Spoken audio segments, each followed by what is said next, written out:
아멘. 할렐루야. 이 시간 주님 앞에 나와 예배드리는 분들과 영상으로 참여하시는 모든 분들 위해 하나님의 은혜와 평강이 함께 하시기를 주님의 이름으로 축원합니다. 오늘 말씀의 제목은 내 양을 먹이라입니다. 내 양을 먹이라. 요한복음 21장 1절에서 25절까지의 말씀은 크게 두 부분으로 나누어져 있습니다. 먼저 1절에서 14절까지의 말씀은 일곱 제자에게 나타나시는 예수 그리스도입니다. 15절에서 25절까지는 베드로에게 사명을 주시는 예수 그리스도입니다. 여러분, 오늘은 온 인류에게 가장 큰 기쁨과 소망을 주는 날 부활주일입니다. 예수님께서 죄와 사망 권세를 이기시고 무덤에서 살아나신 부활은 우리의 믿음의 핵심이며 하나님의 놀라운 사랑과 능력을 증명하는 사건입니다. 특별히 오늘 본문은 부활하신 예수님께서 제자들과 베드로를 찾아오십니다. 그들의 마음이 어땠을까요? 죄송하겠죠. 그 안에 죄책감이 있었을 거란 말이에요. 특별히 베드로는 예수님을 3번씩이나 부인하고 저주합니다. 내가 버리고 저주까지 한 예수님이 내 앞에 계시는데 얼마나 마음이 무거웠을까요?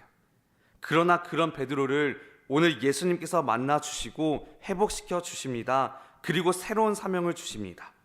오늘 부활하신 예수님께서 베드로를 만나주시고 회복시켜 주시는 그 사건을 살펴보면서 베드로와 같이 연약한 우리를 어떻게 회복시켜 주시는지, 또한 어떤 사명을 허락하여 주시는지 영적인 교훈을 얻고 기도의 제목을 삼고자 합니다. 오늘 말씀을 잘 듣고 이 시간 부활하신 예수님을 다 만나 변화의 역사를 경험하는 저와 여러분이 되시기를 주님의 이름으로 축원합니다. 첫째로, 다시 시작할 기회를 주십니다. 다시 시작할 기회를 주십니다. 여러분, 예수님께서 십자가에서 죽으신 후에 베드로는 원래 직업이었던 어부로 돌아갑니다. 사람을 낚는 어부가 되라 말씀하신 예수님의 부르심을 기억하지 못한 것이죠. 그 베드로를 예수님께서 다시 찾아가 주십니다. 그에게 다시 시작할 기회를 주신 것이죠. 요한복음 21장 15절 말씀입니다. 그들이 조반 먹은 후에 예수께서 시몬 베드로에게 이르시되 요한의 아들 시몬아, 내가 이 사람들보다 나를 더 사랑하느냐 하시니 이르되 주님 그러하나이다. 내가 주님을 사랑하는 줄 주님께서 아시나이다. 이르시되 내 어린 양을 먹이라 하시고, 예수님께서 베드로에게 물으십니다. 요한의 아들 시몬아, 내가 이 사람들보다 나를 더 사랑하느냐? 베드로가 대답합니다. 주님 그러하나이다. 내가 주님을 사랑하는 줄 주님께서 아시나이다. 예수님께서 말씀하십니다. 내 어린 양을 먹이라. 지금 주님께서는 베드로의 과거를 캐묻지 않으십니다. 지나가는 말이라도 너가 나 부인했지, 너가 나 버리고 도망갔지 말씀하지 않으십니다. 지금 주님의 관심이 어디 있냐? 베드로의 미래입니다. 내 어린 양을 먹이라. 고통과 좌절에 빠져있는 베드로를 정죄하지 않으시고 새로 시작할 수 있는 기회를 주셨다는 것입니다. 여러분, 우리가 지난 삶을 돌이켜보면 주님을 실망시켰던 기억들이 있습니다. 예수님을 부인했던 모습들이 얼마나 많이 있는지 모릅니다. 하나님의 사랑을 경험하고도 하나님보다 다른 것들을 사랑하며 살아갈 때가 너무나도 많이 있습니다. 그럴 때마다 자격 없는 우리에게 주님은 항상 과거를 묻지 않으시고 미래를 얘기하신다는 것입니다. 그리고 새로 기회를 주십니다. 괜찮다, 새로 시작해라. 너가 지은 죄악들, 부끄러운 모습들 내가 이미 십자가에서 다 해결했어. 내가 부활했으니 이제 다시 일어나서 함께 가자. 항상 미래와 희망을 주신다는 것입니다. 그 사실 기억하시면서 주님의 손 꼭 붙잡고 힘차게 일어나는 저와 여러분이 되시기를 주님의 이름으로 축원합니다. 둘째로, 새로운 사명을 주십니다. 16절 말씀입니다. 또 두 번째 이르시되 요한의 아들 시몬아, 내가 나를 사랑하느냐 하시니 이르되 주님 그러하나이다. 내가 주님을 사랑하는 줄 주님께서 아시나이다. 이르시되 내 양을 치라 하시고. 여러분, 오늘 말씀을 보면 이상한 점이 있습니다. 예수님께서 베드로를 요한의 아들 시몬아라고 부르십니다. 이 시몬이라는 이름은 베드로가 예수님을 만나기 전에 불리던 이름입니다. 근데 예수님께서 이름을 베드로라 바꿔주셨습니다. 근데 예수님께서는 베드로가 아닌 시몬, 옛날 이름을 부르셨습니다. 왜일까요? 그를 책망하기 위한 것이 아닙니다. 이 장면에서 베드로를 베드로라 부르지 않고 시몬이라 부른 것은 출발점, 원점으로 돌아가라는 것입니다. 예수님을 처음 만났던 그 순간으로 돌아가라는 것입니다. 여러분, 길을 잃으면 어디로 가야 될까요? 출발점으로 가야 됩니다. 지금 예수님께서 시몬이라고 부르신 것은 다시 시작하라는 것입니다. 예수님을 처음 만났을 때를 기억하라는 것이죠. 그러면 예수님께서 처음 베드로에게 뭐라고 말씀하십니까? 사람을 낚는 어부가 되라. 여기서 내 양을 치라는 말씀은 사람을 낚는 어부가 되라는 것입니다. 아직 예수님을 모르는 사람들을 찾아가서 예수님을 전하고 그들을 돌보고 그들을 인도하라는 것이죠. 새로운 사명을 주십니다. 여러분, 마태복음 17장 말씀을 보면 변화산 사건이 나옵니다.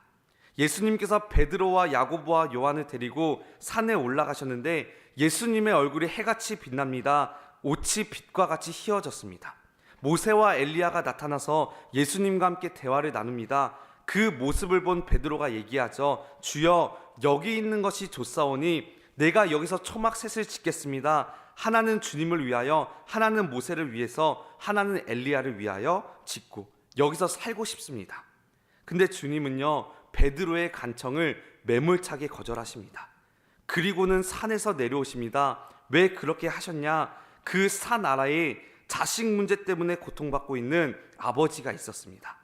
아들이 귀신에 들려서 불에 들어갔다가 물에 들어갔다가 그 아들의 모습을 보는 아버지의 마음은 어떠했을까요? 예수님은 산 위에서 산 아래에 있는 그 사람을 보셨다는 것입니다. 여러분, 예수님을 믿는 우리들은 산 아래를 내려와야 됩니다. 여기 있는 것이 너무 좋사오니 교회에 있고 예수님 곁에 머물고 우리끼리 잘 사는 것 너무 좋지만 산 밑에서 신음소리를 내면서 예수님을 구하는 사람들이 너무나도 많다는 것입니다. 그들이 예수님을 만나면 해결되는데 우리가 어떻게 산 위에 머물 수 있겠습니까? 여러분, 우리도 마찬가지입니다. 하나님께서는 우리에게 새로운 사명을 주셨습니다. 내 양을 먹이라. 아직 예수님을 모르는 사람들이 있다면 산 밑에 내려가 예수님을 전하는 사람이 되라. 그 사실 기억하시면서 날마다 예수님을 전하며 살아가는 저와 여러분이 되시기를 주님의 이름으로 축원합니다. 끝으로 사랑의 능력을 주십니다. 사랑의 능력을 주십니다. 여러분, 예수님께서 우리에게 말씀하십니다. 내 양을 먹이라. 사명을 주십니다. 근데 그것이 어떻게 가능할까요? 우리의 힘으로는 할 수 없습니다. 사랑의 능력이 있어야 가능하다는 것입니다. 17절 말씀입니다. 세 번째 이르시되 요한의 아들 시몬아 내가 나를 사랑하느냐 하시니 주께서 세 번째 내가 나를 사랑하느냐 하심으로 베드로가 근심하여 이르되 주님, 모든 것을 아시오매 내가 주님을 사랑하는 줄을 주님께서 아시나이다. 예수께서 이르시되 내 양을 먹이라. 주님께서 세 번씩이나 물으십니다. 내가 나를 사랑하느냐? 베드로가 대답합니다. 자격이 없지만 주님 아시잖아요. 저 그래도 주님을 사랑합니다. 그 사랑이 얼마나 연약한 사랑인지 주님이 아십니다. 근데 주님 입장에서는 그걸로 된 것입니다. 사랑이면 충분하다는 것입니다.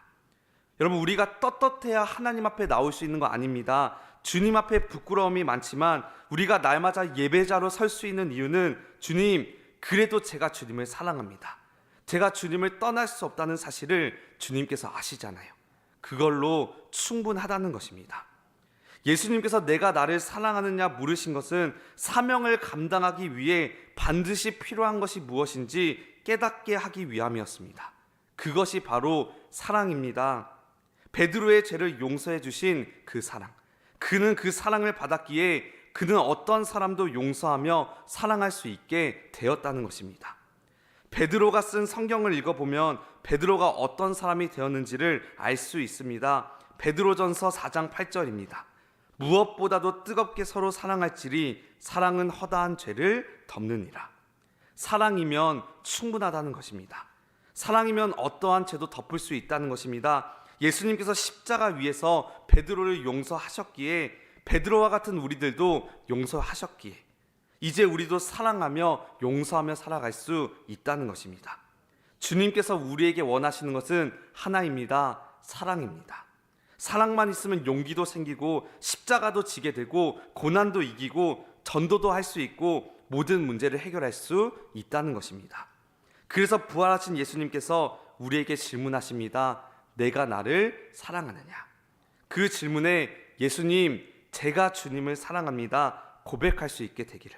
그래서 주님께서 다시 주신 기회를 붙잡고 사랑의 능력으로 새로운 사명을 감당하는 저와 여러분이 되시기를 주님의 이름으로 간절히 축원합니다. 기도하겠습니다. 사랑과 은혜가 많으신 하나님 아버지, 이 새벽 주님 앞에 나와 예배하게 하여 주시고 말씀을 통해 죄와 사망 권세를 이기시고 부활하신 예수님을 만나게 하여 주심에 참으로 감사드립니다.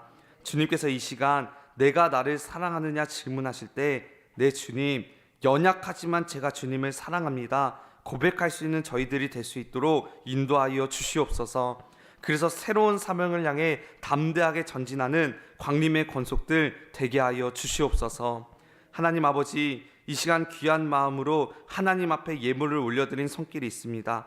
이 예물에 담긴 기도의 제목과 간절히 부르짖는 눈물의 기도 소리에 응답하여 주셔서 하나님 나라를 위해 귀하게 쓰임받게 하여 주시옵시고 하늘의 신령한 복과 땅의 기름진 것으로 채워지는 역사를 날마다 경험하게 하여 주시옵소서. 예수 그리스도의 이름으로 기도하옵나이다. 아멘. 이 시간 함께 기도하시고